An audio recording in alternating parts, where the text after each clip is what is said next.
ഭാഗ്യം കിട്ടിയില്ല. കാരണം ഞാൻ സ്കൂൾ ടൈം കഴിഞ്ഞ ഉടനെയാണ് ഈ ഫീൽഡിലേക്ക് വന്നത്. തീർച്ചയായിട്ടും കോളേജ് ടൈംസ് ഞാൻ കോളേജിൽ ഇപ്പോൾ പോയിട്ടേ ഇല്ല. കോളേജിൽ കാല് കുത്താനുള്ള ഭാഗ്യം കിട്ടിയിട്ടില്ല. അയ്യോടാ.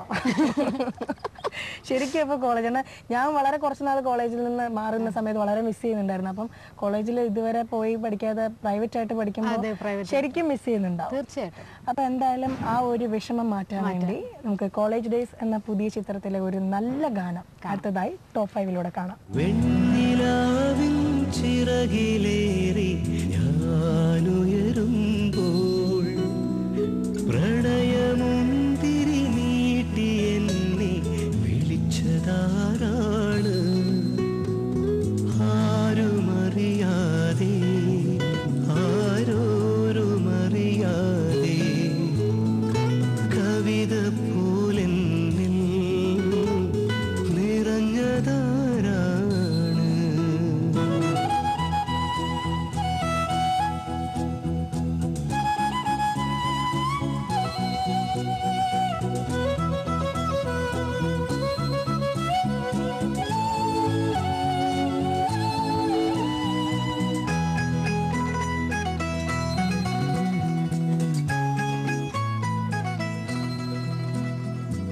ഏതോ സ്വപ്നം കാവ്യമായി, ഏതോ മൗനം രാഗമായി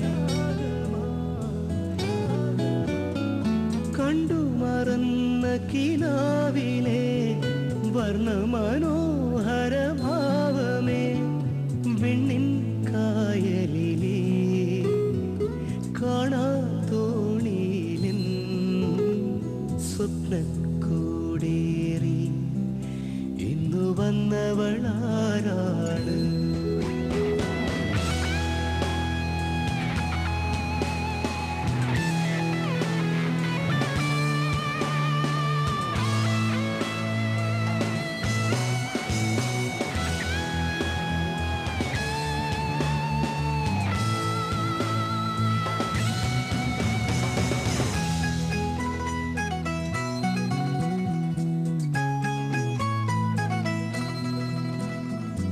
ഇന്നീരാവും മൂകമായി ഞാനീ വീഥിലേഖനായി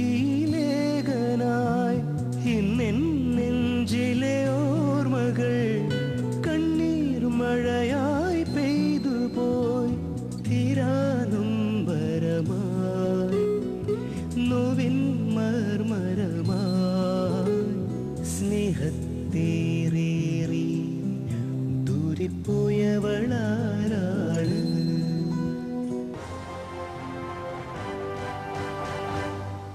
തകതിമേലൊക്കെ വന്ന് നന്നായി തകർത്താടി അല്ലേ? നല്ലൊരു അഭിനേത്രിയാണ്. ചെറുതായിട്ട് പാടുമെന്ന് ഞാൻ കേട്ടിട്ടുണ്ട്. ചെറുതായിട്ടല്ല, ഞാൻ നല്ലപോലെ പാടും. ആഹാ, ഇപ്പൊ ഞാനാരായി? നന്നായിട്ട് പാടുമെന്ന് എനിക്ക് അറിയാം. ഞാൻ വെറുതെ എന്നെ കടിച്ചിട്ട് ചെറുതായിട്ടല്ലേ നന്നായിട്ട് പാടുമെന്ന്. സംഗതി പോവും. സാധാരണ ആർട്ടിസ്റ്റുകളൊക്കെ പറയുമ്പോൾ അവർ പറയും ഞാൻ ചെറുതായിട്ടൊക്കെ പാടുള്ളൂ, സംഗതി പോവോ, ഫ്ലാറ്റാവോ, ഷാർപ്പാവോ, അങ്ങനെ ഒരു പറച്ചിൽ പറയാതിരിക്കാൻ അഡ്വാൻസ് ആയിട്ട് ഞാൻ പറഞ്ഞതാ. എന്തെങ്കിലും ഒരു വെറൈറ്റി വേണ്ടേ? തീർച്ചയായിട്ടും വേണം. എന്തായാലും നമ്മുടെ പ്രേക്ഷകർക്ക് വേണ്ടിയിട്ട് നന്നായി ഒരു പാട്ട് പാടും. ഞാൻ ഏത് പാട്ട് പാടും? നീ തന്നെ പറ. നിന്റെ ഒരു ഫേവറേറ്റ് സോങ് ഏതെങ്കിലും? ഒരുപാടുണ്ടല്ലോ. ഫേവറേറ്റ് സോങ് എന്ന് പറഞ്ഞാൽ എന്നാൽ ഞാൻ എൻ്റെ അച്ചായന് വേണ്ടി ഒരു നല്ലൊരു സോങ്, അച്ചായനും അച്ചായൻ്റെ പപ്പയ്ക്കും അമ്മയ്ക്കും സിസ്റ്റേഴ്സിനൊക്കെ വേണ്ടി ഞാനൊരു നല്ല പാട്ട് പാടാം. ഓക്കെ. വേഴാമ്പൽ കീഴും വേനൽ കൂടീരം നീ, വേഴാമ്പൽ കീഴും വേനൽ കൂടീരം നീ, ഏകാകിനി നിന്നോർമകൾ ഏതോ നിഴൽ ചിത്രങ്ങളായി, വേഴാമ്പൽ കീഴും വേനൽ കൂടീരം നീ. അരെ വാ വാ വാ, ശുക്രിയ. എന്തായാലും അച്ചായനും ഫാമിലി മാത്രമല്ല, ഞാനും അതുപോലെ തന്നെ നമ്മുടെ പ്രേക്ഷകരും ഈ പാട്ട് വളരെയധികം എൻജോയ് ചെയ്തു. എന്തായാലും ഇതുപോലെ തന്നെ മറ്റൊരു നല്ല മനോഹരമായ ഗാനം നമുക്ക് ടോപ്പ് 5 അടുത്തതായി കേൾക്കാം. ശ്രേയ ഘോഷാൽ ആലപിച്ച അൻവർ എന്ന ചിത്രത്തിലെ ഒരു നല്ല ഗാനമാവട്ടെ അടുത്തത്.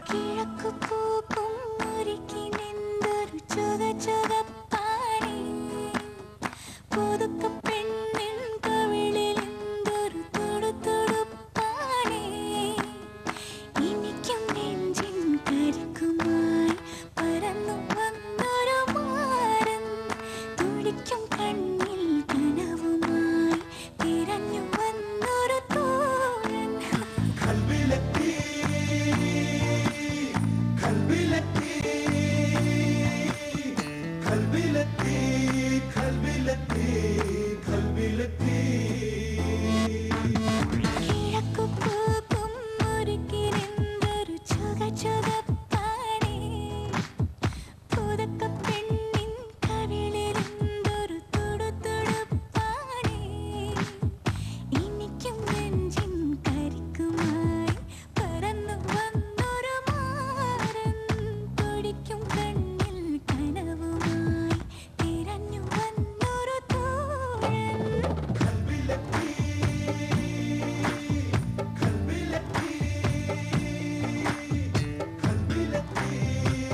കല്യാണം കഴിഞ്ഞ സ്ഥിതിക്ക് നേരെ ഇനി ദുബായിലേക്ക് പറക്കുകയാണോ അതോ സീരിയൽ ഫീൽഡ് തന്നെ കണ്ടിന്യൂ ചെയ്യുകയാണോ? ദുബായിലേക്ക് പറക്കുന്നുണ്ട്, എന്നാലും തിരിച്ച് ഞാൻ ഇവരുടെ മുന്നിലേക്ക് തന്നെ എത്തും.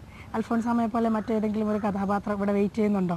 ഒരിക്കലുമല്ല, തികച്ചും വ്യത്യസ്തമായിട്ടുള്ളൊരു ക്യാരക്ടറായിട്ടാണ് ഞാൻ ഇവരുടെ മുന്നിലേക്ക് ഇനി എത്താൻ പോകുന്നത്. എന്തായാലും അൽഫോൺസാമ എന്ന കഥാപാത്രത്തെ പ്രേക്ഷകർ അംഗീകരിച്ച പോലെ തന്നെ ഈ കഥാപാത്രത്തെയും അംഗീകരിക്കട്ടെ എന്ന് നമുക്ക് പ്രാർത്ഥിക്കാം. അക്സെപ്റ്റ് ചെയ്യണം.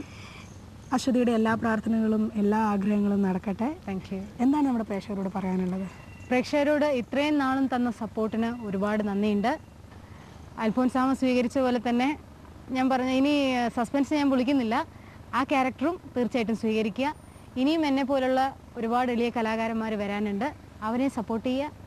പിന്നെ എല്ലാ ആർട്ടിസ്റ്റുകൾക്കും വേണ്ടി പ്രാർത്ഥിക്കുക. നന്ദി. എന്തായാലും ഹാപ്പി മാരീഡ് ലൈഫ്. ഈ തിരക്കേറിയ സമയത്തും നമ്മളോടൊപ്പം വളരെ കുറച്ച് നേരമാണെങ്കിലും ചെലവഴിച്ചതിന് ഒരുപാട് സന്തോഷം. All the best. Thank you. Top 5ന്റെ ഇന്നത്തെ എപ്പിസോഡ് ഇവിടെ അവസാനിക്കുകയാണ്. അടുത്ത ആഴ്ച നമുക്ക് വീണ്ടും കാണാം. അതുവരെ നമസ്കാരം. ഒരു റോസാപ്പൂവെന്നൊളി കൺമുള്ള മനസ്സിൻ മുറിവായി അത് വാരിയെറിഞ്ഞൊരു പൊള്ളും മഞ്ഞ് കരളിൽ കരളായി കരിരാവിൻ നെഞ്ചിൽ തിങ്കൾ തെല്ല് നിറകൺചിരിയായി അത് താഴ്വര എഴുതിയ കവിതയിലാളും കനകാക്ഷരമായി ഒരു നീർമണിയായി പുലരികളിൽ പൊന്നിതളിൽ പ്രിയതര മറവികളിൽ ഞാൻ ആദ്യ സുഗന്ധവും